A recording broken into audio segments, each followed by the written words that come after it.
Fala aí, galera do canal Botafogo Digital, eu sou Carlos Albuquerque, hoje dia 8 de abril e a gente começa com uma notícia muito triste. Eu estava preparando aqui, o conteúdo do vídeo de hoje, cheguei a preparar a capa, cheguei a postar no Instagram, quem não segue, nosso Instagram, @canal Botafogo Digital, que era uma capa alegre, ali era uma foto do Matheus Ponte e do Barbosa, vibrando com o Botafogo, e naturalmente eu iria falar e vou falar do jogo de hoje pela Libertadores, Botafogo cara bobo, e também falar dos 2 anos do canal. Hoje estamos completando 2 anos de canal Botafogo Digital, uma marca aí muito importante para mim. E claro que eu agradeço a todos vocês, o canal não existiria se não fosse a galera que está aqui todos os dias, ou quase todos os dias, dando aquela moral, curtindo, comentando, mandando mensagens de incentivo.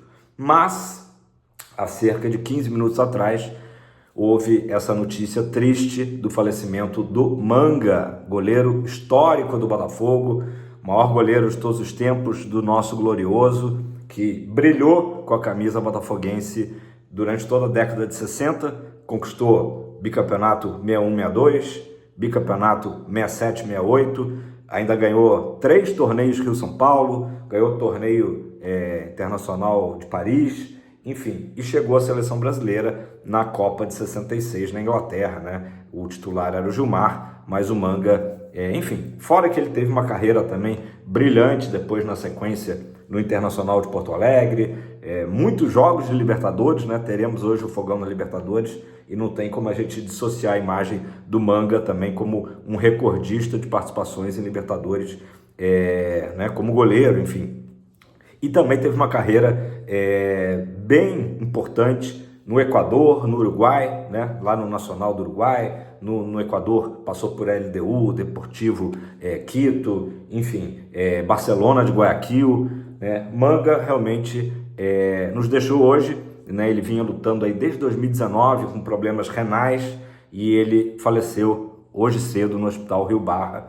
A notícia foi dada aí em primeira mão pelo Instagram do Botafogo Social, inclusive o presidente do Botafogo Social, o João Paulo de Magalhães Lins, comunicou que o Salão Nobre de General Severiano estará disponível para o velório do nosso inesquecível goleiro Manga, de tantas histórias fantásticas. Claro que eu não vi o Manga jogar, mas meu pai está sempre falando, recordando. Acho que a história mais conhecida é a do leitinho das crianças, em que ele provocava o nosso rival da Gávea, dizendo sempre que antes do jogo com o Flamengo, ele já gastava o bicho por antecipação, comprava o leitinho das crianças porque era certa a vitória contra o rubro-negro, É uma provocação que na época, era uma coisa muito comum. Hoje em dia, no politicamente correto, seria quase que impossível, de se falar uma coisa assim. Mais ou menos como a galera que, como eu, vivenciou os anos 90 e tio Túlio Maravilha,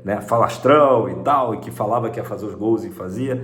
O Manga era o nosso craque do gol aí na década de 60 e, de fato, ele provocava e depois cumpria em campo. Então, o nosso Ailton Correia de Arruda, Manga, que faria agora no dia 26 de abril 89 anos, estava pertinho aí do seu aniversário, e fez mais de 400 jogos pelo Botafogo, total de 442, eu estou impressionado com esse número. Claro que a gente lembra que foi aí, como eu falei, uma década inteira, Na verdade, ele estreia aos 22 anos, em 59, estreia no gol do Botafogo e fica até 68, então um longo período aí, atravessando aí toda a década de 60 praticamente. O Manguinha, grande Manguinha, natural do Recife, ele surge no Esporte Clube do Recife, e depois ele chega no Fogão, Por mais que ele seja também, como eu falei, um grande ídolo do Internacional, um grande ídolo lá no Equador, no Nacional do Uruguai, acho que o Manga fica bem associado à sua história ao Botafogo. Tanto é que ele recebeu diversas homenagens nos últimos anos, justíssimas, feitas pelo Botafogo, e agora, depois do seu falecimento, assim seguirá. Inclusive, palavras do nosso presidente João Paulo foram as seguintes, faremos todas as homenagens a esse gigante de nossa história.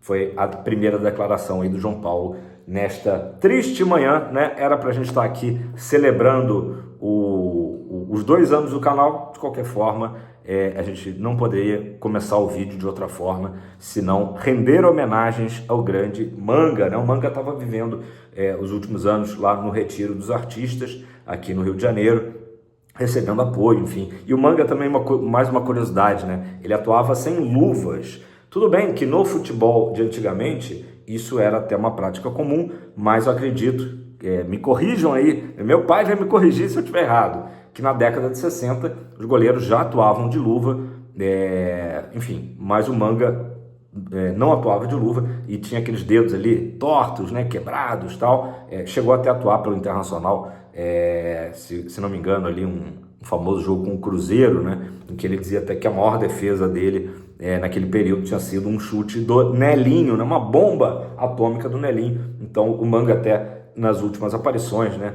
a gente via ali aqueles dedos todos tortos, tal, mostrando, né, tudo que ele enfrentou aí ao longo da sua carreira com muita bravura, né, e sem deixar também de lado essa questão aí da provocação, da brincadeira, né, que faz parte do futebol, pelo menos fazia, né, hoje a gente vive um mundo aí um pouquinho mais chato, e claro que o mundo, né, hoje o mundo do futebol acorda muito triste, né.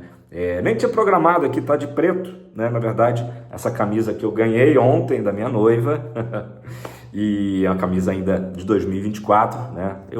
Galera, não fui na onda da nova camisa. Camisa nova lá em General Severiano tava, né, ali vendas aceleradas, muita gente botando nome, número na camisa nova, aquela grafitada, né? Mas como eu falei, sou mais conservador, né? Então, eu acho que a camisa de 2024, por mais que a gente saiba que daqui a pouco a Reebok vai lançar uma coleção nova, fica sempre eternizado, né? O nosso ano de 24 eu não tinha essa preta aqui, então estou envergando essa camisa com número e nome do nosso lateral Alex Telles, né?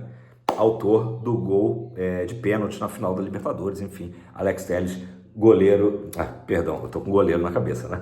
Lateral de Copa do Mundo, né? Tô pensando aqui no Manga ainda, né? Que era reserva do Gilmar na Copa de 66, né? Vamos em frente, galera, vamos em frente.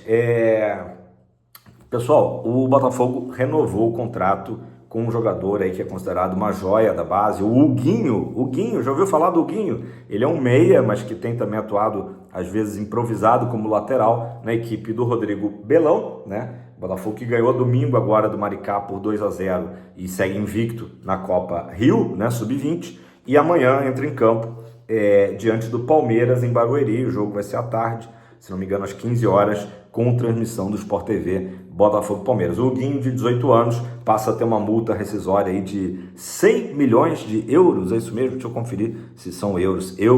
100 milhões de euros, e o contrato estendido até junho de 2029, o Botafogo apostando muito aí no futebol do Huguinho. O Huguinho chegou a ser relacionado em alguns jogos do Botafogo no Campeonato Carioca, mas ele, enfim, é coadjuvante, né, um dos mais novos ali daquela equipe que tinha o Leiria, né, à frente. O Huguinho teve essa experiência e agora está indo muito bem, já tem uma assistência no Brasileirão Sub-20, realmente o Botafogo apostando muito nele. Saímos de um jogador de 18 anos, agora para um jogador mais veterano, que fez aniversário recentemente, Bastos Kisanga, né? O Bastos segue fora do Botafogo. Ontem a gente teve algumas notícias ali um pouco contraditórias, porque no final da tarde se falou de que o Bastos teria que passar por uma cirurgia no joelho esquerdo, lembrando que essa cirurgia é por conta daquela loucura, né, que foi escalar o time titular do Botafogo diante do Nova Iguaçu no péssimo, né, gramado de Moça Bonita. Então, não tem a ver com a lesão que o Bastos teve no final do ano passado, né, não tem nada a ver, foi uma lesão realmente lá em Moça Bonita, e o Bastos, ele chegou a fazer um retorno, né, no amistoso contra o Novo Horizontino, mas ficou naquilo. Inclusive, vocês lembram, né, que tinha causado um mal-estar com a própria comissão técnica da seleção de Angola. O Botafogo tinha pedido para liberar ele, né, da convocação. Ele entrou em campo ali naqueles primeiros 45 minutos diante do Novo Horizontino, voltou a sentir um desconforto E aí, depois dessa primeira notícia da cirurgia, o Botafogo fez uma nota dizendo que seguirá tentando um tratamento conservador, ou seja, por hora está descartada a cirurgia no joelho. Caso a cirurgia venha a acontecer, o Bastos ficará fora de combate, aí talvez por cerca de 4 meses. Então o Botafogo, de uma forma ou de outra, está, com o radar ali ligado para tentar trazer uma peça de reposição, ou seja, um zagueiro do mercado nacional. Até sexta-feira, dia 11, o Botafogo pode fazer isso para repor essa peça, porque seja pelo tratamento conservador ou cirurgia, a gente deve seguir aí mais um tempinho sem o nosso zagueirão pelanca, pelanca negra, o Bastos angolano, e que brilhou ano passado, foi um dos grandes aí jogadores desse elenco. Felizmente o Jair está dando conta do recado, mas é isso. O Botafogo tem o David Ricardo ainda como reserva, mas ali pelo lado do Bastos, o Botafogo deve, pelo menos está em busca aí de um outro nome para suprir essa ausência aí do nosso zagueirão. Galera, o Botafogo fez uma campanha ontem bem interessante, bem curiosa, criativa, que é a campanha contra o câncer de pele, o melanoma, e foi bem interessante de ver a criatividade. Eu que sou um cara da área também da publicidade, gostei muito, o Botafogo entrou nas últimas 12 partidas com uma pintinha ali, uma manchinha, na camisa, logo abaixo do número dos jogadores, que justamente representa, o que seria assim, uma manchinha de um melanoma, e passou despercebido, acho que por todo mundo, essa manchinha na camisa dos jogadores. Então, justamente a campanha é para trazer isso, para a gente ficar de olho, ficar atento, nesses pequenos sinais, literalmente, de que algo pode estar errado. Claro que as pessoas devem consultar um dermatologista e tal, até para descartar qualquer coisa mais séria, mas é muito importante falar disso. Uma campanha muito criativa, volto a dizer, interessante. Parabéns ao Fogão, beleza? Galera, vamos falar do jogo de hoje, certamente vai ser um jogo aí marcado por homenagens ao Manga, e o Paiva está testando aí uma formação parecida com o que deu certo no segundo tempo diante do Juventude. O Botafogo que começa a partida num 4-3-3, depois se arruma num 4-2-3-1, e a gente sabe que o Igor Jesus é um desfalque, foi expulso contra a Universidade do Chile e é praticamente barbada que o Mastriani vai ser o cara para substituir Igor Jesus. Inclusive já ganhou alguns minutos diante do Juventude, até mesmo por isso, para ir ganhando ritmo de jogo, o Mastriani, e o que deve acontecer de mudança na equipe é o Santi Rodrigues, que aos poucos vai entrando no ritmo de jogo, no lugar do PK, ou seja, o Botafogo cresceu contra o Juventude no momento em que ele abandona o esquema com 3 volantes, PK sai e o Santi Rodrigues vai para a posição ali mais ofensiva, Então, provável o Botafogo para logo mais, jogo 19 horas, tá? Só a Paramount Plus vai transmitir. Quem não tem Paramount Plus, você pode fazer o plano na Amazon Prime e tem uma janela ali de 7 dias gratuito, tá? Então você pode fazer e depois lembrar de tirar para não ficar descontando no teu cartão, caso você não queira ficar com a Amazon Prime, Então, 19 horas, narração do Marcelo Razan, comentários da Marília Ruiz, É a única maneira de ver o jogo ou estar no Newton, Espero que a gente tenha um bom público, apesar desse horário aí meio que ingrato das 19. A arbitragem toda equatoriana, Falei aqui do Equador, que acolheu também, o Manga. A arbitragem, o juiz da partida será o Guilhermo Guerreiro, tá? E o provável Botafogo, John Vitinho, Jair Barbosa, Alex Telles, Gregory, Marlon Freitas e Savarino. E na frente, Arthur, Mastriani e Santi Rodrigues. Provavelmente deve ser o time do Botafogo, Pode ser que o PK seja mantido, mas acredito que por ser um jogo em que o Botafogo é amplo favorito, o dever de casa vencer, não dá pra gente pensar em nenhum outro resultado que não seja vitória. Cala boba, uma equipe que, por mais ter sido vice-campeã venezuelana ano passado, hoje lidera lá o certame na Venezuela, mas é uma equipe a mais fraca do grupo. O Botafogo tem a obrigação de vencer, não só hoje em casa, como também no jogo lá em Valência, na Venezuela. Até os passarinhos acordaram, né? Hora de acordar, galera. E é exatamente isso, hora do Botafogo acordar na Libertadores.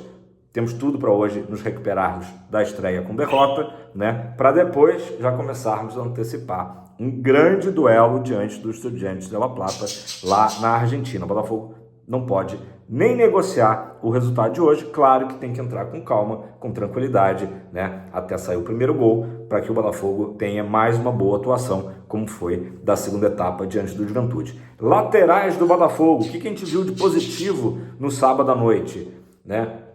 Ótimas entradas do Matheus Ponte no lugar do Vitinho e do Cuiabano no lugar do Alex Telles. São jogadores, inclusive, o GE trouxe uma matéria comparando, né? O Vitinho, um jogador características mais defensivas, não tão forte no apoio, apesar de que o Vitinho fez uma bela partida contra o Palmeiras, né? Na estreia do Brasileirão.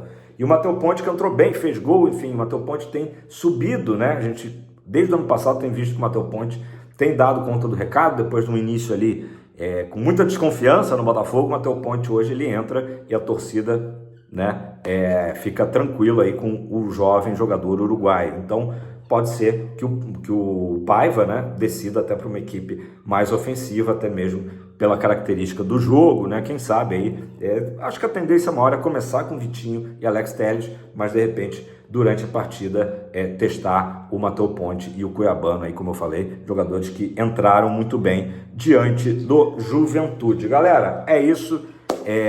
Queria estar com um vídeo aí mais animado pelos 2 anos do canal. Lembrando, né, que o canal foi criado, não foi modinha não, tá? Ali na Taça Rio, tá? Dia 8 de abril de 23, o Botafogo estava, acho que para decidir ali, não sei se semifinal, final da Taça Rio, com o Luiz Castro, momento muito instável do Botafogo. Eu, desde 2 anos antes, 4 anos atrás, já pensava em criar o canal, mas ficava me questionando, será que eu tenho algo a acrescentar, né? Tem tantos canais aí que eu admiro, né? Grandes influenciadores do Botafogo, e eu acabei me tornando aí nesses 2 últimos anos. Graças a vocês, para mim é extremamente prazeroso, né? Ter essa rotina de acordar, enfim, pesquisar, trabalhar para trazer informação aqui para vocês. Infelizmente hoje uma notícia muito triste, né? Da morte do Manguinha, mas faz parte da vida, né? Enfim, que Deus conforte aí todos, amigos, familiares e torcedores botafoguenses que hoje acordaram aí mais tristes com essa notícia. Beleza? Tamo junto. Deixa seu like, faça seu comentário quanto você acha que vai ser o jogo de hoje, né? E se você não é inscrito, ajude a gente a chegar logo aos 10 mil, né? 2 anos de canal, a gente merece dar essa moral aí pra gente, beleza? Fogão pra cima, sempre é tempo de Botafogo.